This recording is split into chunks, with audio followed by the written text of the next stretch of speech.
negative. He described himself as absolutely useless, said he drove terribly, and that not once this weekend did he feel in contention for a better result. And the most telling of all, he said, "It's me every time, and you've seen there's no problem with the car, you've seen the car's on pole, so we probably need to change driver." Lewis can't be seriously suggesting that Ferrari needs to replace him, but this sounds like an alarming low point, even in comparison to some of the bottom moments that we saw him have last year at Mercedes. Yeah, I think it's come at a difficult time. Obviously, Spa weekend started really badly. The spin on Friday, difficulty on Saturday.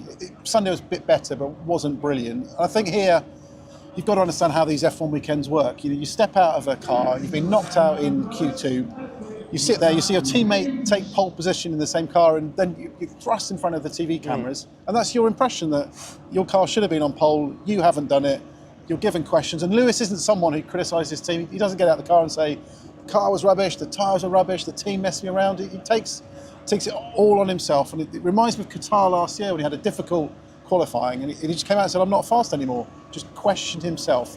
So I think it comes from that. I think in the cold light of day, and I think this is what Fred Vasseur talked about, which we'll come to in a minute, it wasn't as bad as it looked. No, and we should also point out, for those that don't really know how it works here, the way that drivers speak to us has changed over the years. Now, a few years ago, we used to hear from Lewis a bit further removed from the session, whether that was qualifying or the race. And even when he had a bad day, he was always more considered, a bit more rational, a bit more expansive. When we hear from him now, it's almost immediately after the session, and it's always a bit more raw, a bit more emotional, and that is quite different. And it's not unusual for, in these circumstances, Lewis to be so negative, so self-critical, so emotional. So looking at the facts then, stripping emotion out of it, was it as bad as it seemed? Because while he's not been on Leclerc's level this weekend, he's been trailing him by 2 or 3 tenths through practice. He was only 15 thousandths of a second away from making Q3, and Q3 was a very different session. So it wasn't as big a disaster as Lewis made it sound. You've alluded to that already. Yeah, I spoke to Fred Vasseur afterwards, and he says you cannot judge this based on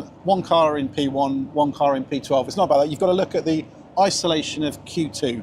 And in fact, I mean, Lewis was 2 tenths, a bit more than 2 tenths off Charles, which is a big gap, but it's not a disastrous gap.